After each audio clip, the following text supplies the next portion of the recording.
উঠে আসলো দিনের বাছাই করা সেরা বড় খবরগুলি। চলুন প্রথমে শিরোনামগুলি একবার দেখে নেওয়া যাক। ওয়াকফ সংশোধনী আইন না মানলে হতে পারে জেল জরিমানা। আর কি বলল শীর্ষ আদালত, জানুন বিস্তারিত। দয়া করে অমিত শাহকে কন্ট্রোল করুন, মুর্শিদাবাদ কাণ্ডের পর প্রধানমন্ত্রীর কাছে অনুরোধ মমতার। কেটে ফেলে দিত ওরা, ঘর ছাড়াদের নিয়ে ভবানী ভবনের সামনে বসে পড়লেন সুকান্ত মজুমদার। আমার কাজ শান্তি রক্ষার, অনেকের মাথা ব্যথা অন্য কিছু করার। দীঘা নিয়ে সতর্কবার্তা মমতার। মুর্শিদাবাদে হিংসার তদন্তে সিট গঠন করল রাজ্য পুলিশ, মুখ্যমন্ত্রীর ঘোষণার পরই কড়া পদক্ষেপ।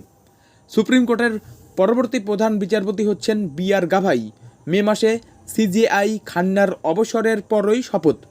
বিস্তারিত খবরে যাওয়ার আগে চ্যানেলে প্রথমে থাকলে চ্যানেলটিকে সাবস্ক্রাইব করুন, ভিডিওটিকে লাইক করুন। আর বর্তমান এই পরিস্থিতি সম্পর্কে আপনার কি মতামত কমেন্টে জানাতে অবশ্যই ভুলবেন না। ওয়াকফ সংশোধনী আইন কার্যকর করার কেন্দ্রীয় সরকারের সিদ্ধান্তকে চ্যালেঞ্জ করে সুপ্রিম কোর্টে জমা পড়েছে একাধিক আবেদন। বুধবার সেই মামলাগুলোর শুনানি হয় প্রধান বিচারপতি সঞ্জীব খান্নার নেতৃত্বে 3 বিচারপতির বেঞ্চে, যেখানে ছিলেন বিচারপতি সঞ্জয় কুমার এবং বিচারপতি কে.ভি. বিশ্বনাথন। শেষ পর্যন্ত ওয়াকফ সংশোধিত আইন নিয়ে অন্তর্বর্তী কোনো স্থগিতাদেশ দিল না সুপ্রিম কোর্ট। বৃহস্পতিবার আবার শুনানি। সুপ্রিম কোর্ট স্পষ্ট ভাষায় জানায়, সরকার কোনো কিছুর নিয়ন্ত্রণ নিলেই তাকে অসাংবিধানিক বলা যাবে না। প্রধান বিচারপতির মতে ওয়াকফ সংক্রান্ত সম্পত্তি নিয়ে হাইকোর্টেও শুনানি হতে পারে। তিনি বলেন, যে কোনো একটি হাইকোর্টকে আমরা এই মামলা শোনার নির্দেশ দিতে পারি।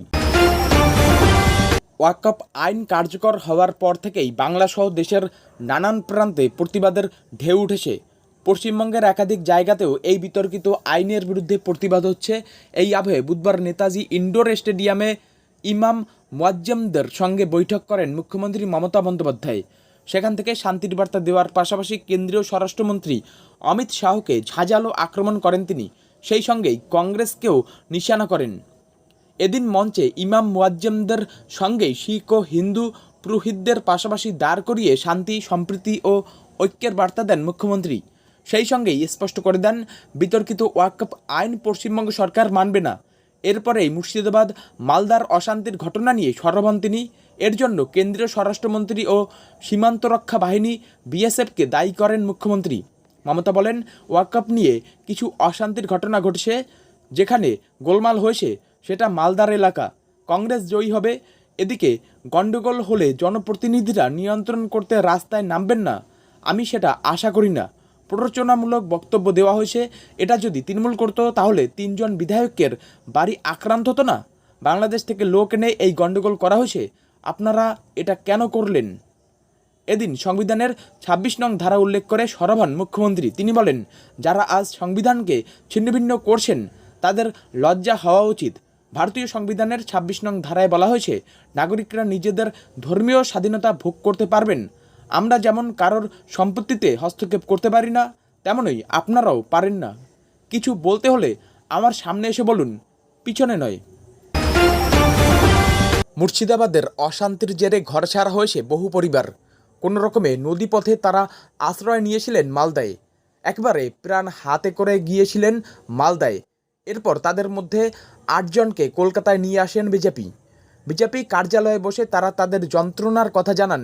এরপর সেই ঘর ছাড়াদের নিয়ে বিজেপির রাজ্য সভাপতি সুকান্ত মজুমদার সোজা চলে যান ভবানী ভবনের সামনে। তার দাবি, রাজ্য পুলিশের ডিজিপিকে কথা বলতে হবে ঘর ছাড়াদের সঙ্গে।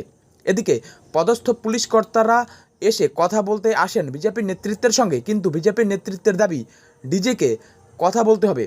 এদিকে ভবানী ভবনের গেটের সামনে বসে পড়েন বিজেপি নেতৃত্ব। ঘর ছাড়াদের সঙ্গে নিয়ে তারা ভবানী ভবনের গেটের সামনে বসে পড়েন। এদিকে বিজেপি নেতৃত্ব তাদের দাবিতে অনড়। সুকান্ত মজুমদার বলেন, ঘর ছাড়ারা ডিজেপির সঙ্গে কথা বলতে চান, আমরাও তাদের সঙ্গে রয়েছি। এদিকে ঘর ছাড়া এক মহিলা বলেন, পুলিশ বাঁচায়নি, বিএসএফ বাঁচিয়েছে, আমাদের কেটে ফেলে দিত। সব মিলিয়ে ভবানী ভবনের সামনে উত্তেজনা ক্রমশ বাড়ছে। পুলিশ বাহিনী ভবানী ভবনের গেটের সামনে পাহারায় বসেছে। হাতে আর সময় নেই, আর কদিনের মধ্যেই উদ্বোধন হবে দীঘার সমুদ্র সৈকতে জগন্নাথ ধাম। আর তা নিয়েই বুধবার নবান্নে সমস্ত দপ্তরের সঙ্গে বৈঠক করলেন মুখ্যমন্ত্রী মমতা বন্দ্যোপাধ্যায়। দীঘায় জগন্নাথ ধামের প্রাণ প্রতিষ্ঠার আগের দিন 29 তারিখ যজ্ঞ শুরু হবে। তার দায়িত্বে থাকছেন পুরীর মন্দিরের রাজেশ দৈতাপতি এবং তার লোকজন। ওই দিনই যাবেন তিনি।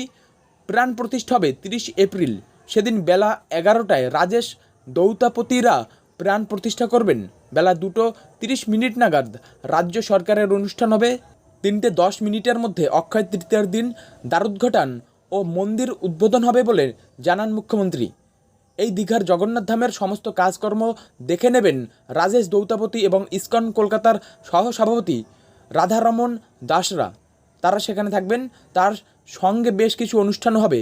তবে নিরাপত্তা এবং সুরক্ষার উপর আজ জোর দেন মুখ্যমন্ত্রী। বৈঠক শেষে মমতা বন্দ্যোপাধ্যায় বলেন, এটা একটা নতুন কর্মক্ষেত্র, ধর্মক্ষেত্র।